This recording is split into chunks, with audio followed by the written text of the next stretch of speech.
વલસાડની crime ન્યૂઝમાં આપનું સ્વાગત છે। વડોદરા શહેરના કારેલીબાગ વિસ્તારમાં આવેલ નમો કમલમ કાર્યાલય ખાતે ભારતીય જનતા પાર્ટી વડોદરા મહાનગરપાલિકા દ્વારા બજેટ અંગે પત્રકાર પરિષદ યોજાઈ। આ પત્રકાર પરિષદમાં કેન્દ્રીય મંત્રી રક્ષાબેન ખડસે હાજરી આપી હતી, જેમાં ઉપસ્થિતિમાં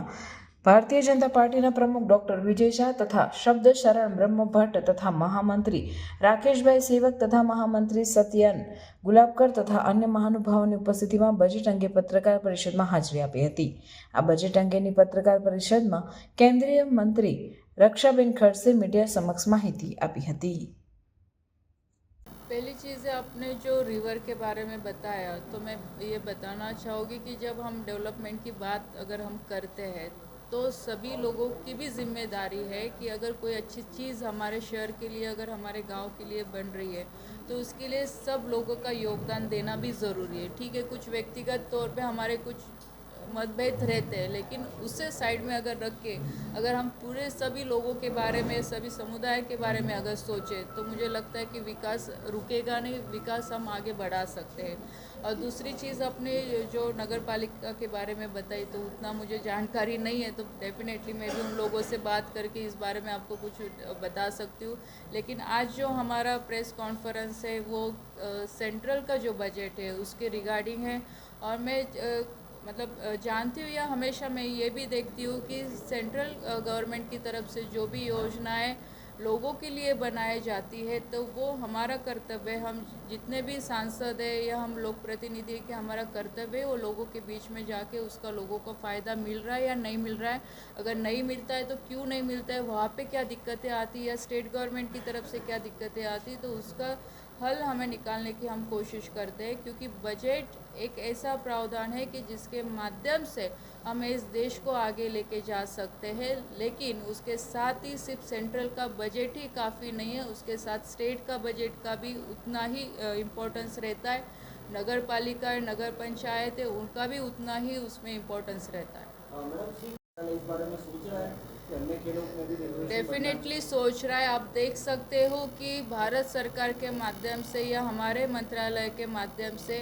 हम अन्य खेलों, जो हमारे पारंपरिक खेल है या उसके अलावा जो ओलंपिक में जो खेले जाते हैं उसी गेम्स को हम आगे बढ़ाने की कोशिश कर रहे हैं। क्रिकेट एक पॉपुलर गेम है और हमारे देश में उसकी ख्याति बहुत बड़ी हो चुकी है, उसे ग्लैमर मिल चुका है, उसे एक बड़ा प्लेटफॉर्म मिल चुका है। लेकिन जो हमारे पारंपरिक खेल है जैसे खो खो हो गया, कबड्डी हो गया, जैसे कुश्ती हो गया जो है, और उसके साथ ही जो ओलंपिक में खेले जैसे हमारा नेशनल पे हॉकी है और उसके साथ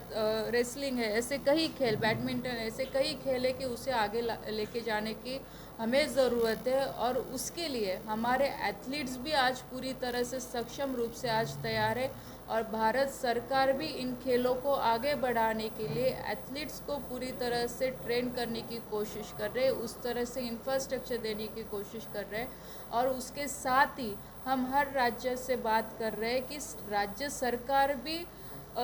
स्पोर्ट्स को आगे बढ़ाने के लिए अपनी तरफ से पूरी तैयारी करे। और कई राज्य में ये देखने को भी मिल रहा है, अच्छा रिस्पांस भी देखने को मिल रहा है। और जहाँ जहाँ पे केंद्र सरकार की उनको मदद की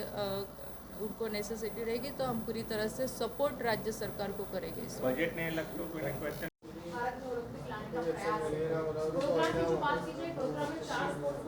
एक में ही सिंथेटिक ट्रैक है जहाँ पर लोग प्रैक्टिस के लिए जा सकते हैं। 10 साल की आयुष्य पूर्ण हो गई है, 2 साल से ये ट्रैक अनयूज पड़ा है।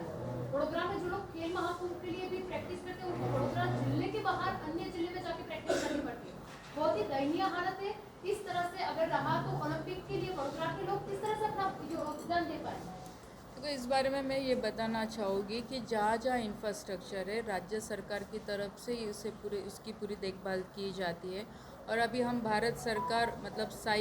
हमारे खेल मंत्रालय के माध्यम से हम कोशिश कर रहे हैं कि देश में जहाँ जहाँ पे इंफ्रास्ट्रक्चर ऑलरेडी स्टेट के माध्यम से या केंद्र का तो साई के इंस्टीट्यूट के अंडर ही होता है, लेकिन जहाँ जहाँ पे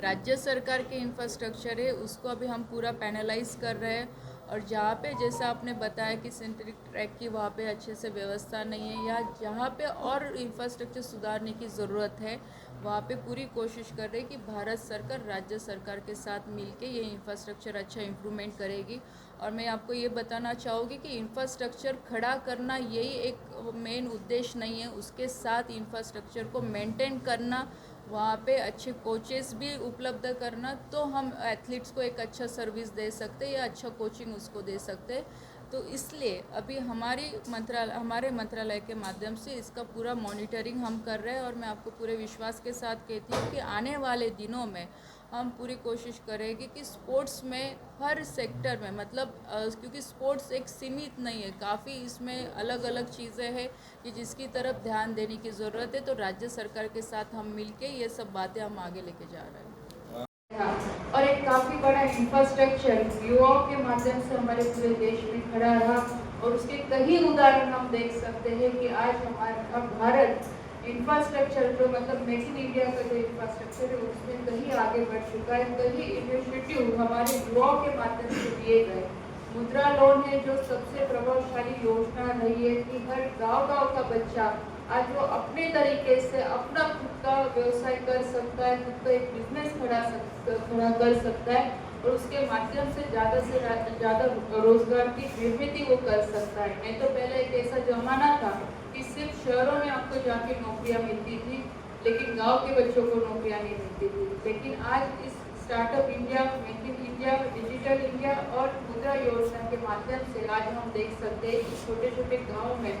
तहसील एरिया में भी आज उद्योग की निर्मित होने लगी है कि जिसके माध्यम से युवा भी अपने खुद के बलबूते पे आज कुछ अच्छा काम करने की कोशिश कर रहा है, इनिशिएटिव ले रहा है। और कोविड के समय में हमने देखा है कि कोविड के समय काफ़ी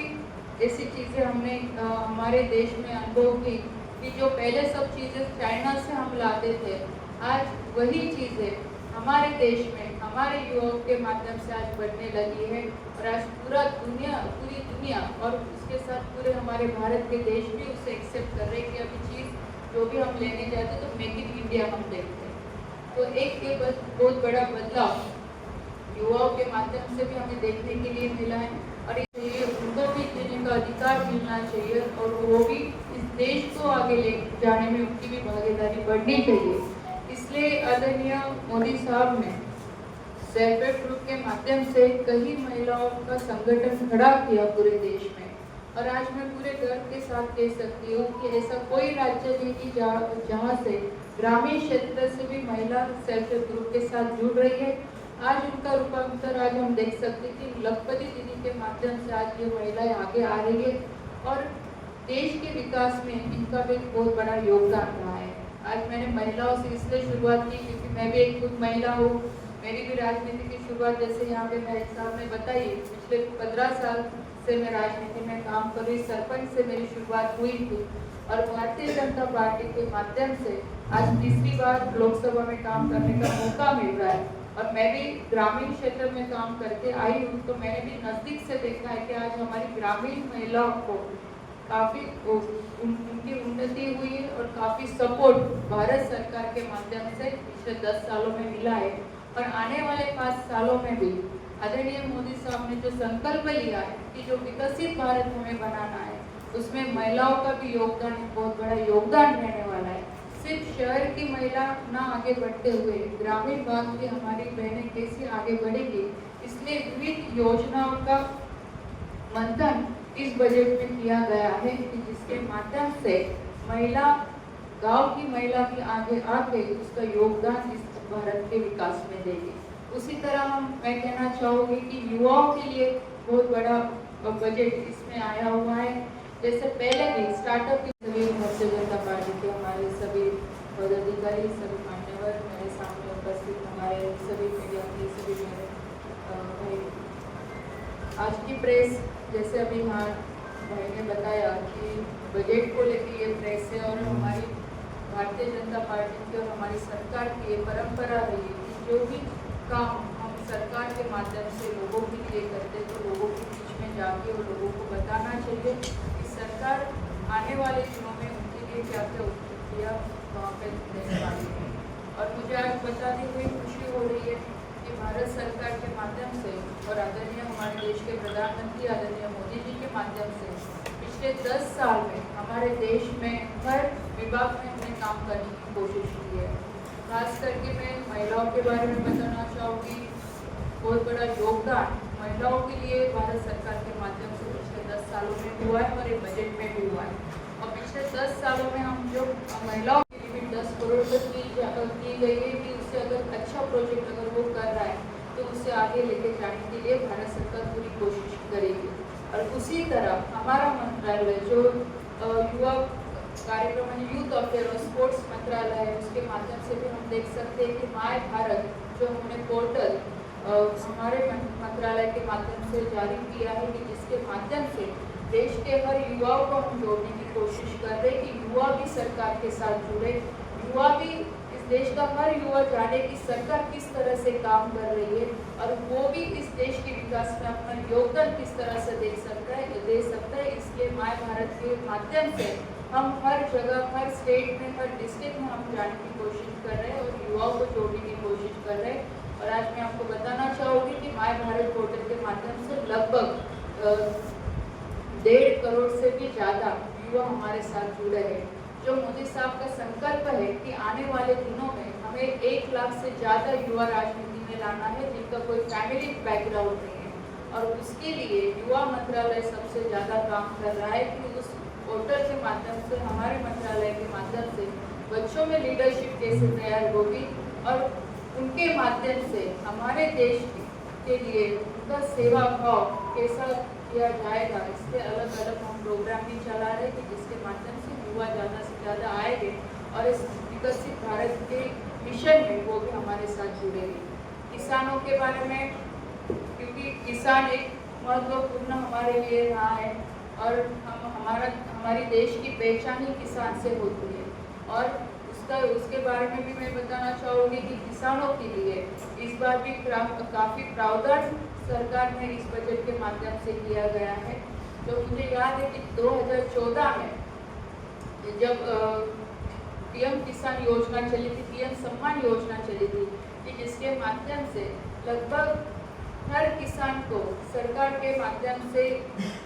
साल में 6,000 रुपये का प्रावधान भारत सरकार के माध्यम से हुआ था। और जहाँ जहाँ पे भारतीय जनता पार्टी की सरकार है उन राज्यों के माध्यम से भी किसानों को सहायता देने का प्रावधान हमारे हर राज्य में किया गया है जहाँ पे भारतीय जनता पार्टी की सरकार है। और उस प्रावधान प्रकारना बजेटની વાત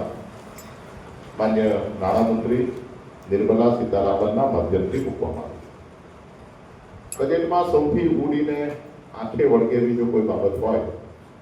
તો એ જે ડાયરેક્ટ ટેક્સના સંદર્ભમાં વર્ષોથી મધ્યમ વર્ગ જે અપેક્ષા રાખીને બેઠા હતા તે વાત આ વખતે બજેટમાં મૂકવામાં આવી છે। 12 લાખ રૂપિયા સુધીની વાર્ષિક આવક કુટુંબમાં એક વ્યક્તિની હોય ત્યાં સુધી કોઈ પણ પ્રકારનો ટેક્સ ભરવાનો ન થાય તે પ્રકારનું સુંદર આયોજન આ વખતે બજેટમાં કરવામાં આવ્યું। યુવાનોને ખાસ કરીને make in India program, startup program, innovation program એમાં બહુ જ મોટી રાહત મળે અને એમના સ્વપ્ન પૂરા થાય એવી ચિંતા માન્ય મોદી સરકારે કરી છે। પહેલી વખત કદાચ એમએસએમઈ અને માઇક્રો અને સ્મોલ મીડિયમ ઇન્ડસ્ટ્રીઝ માટે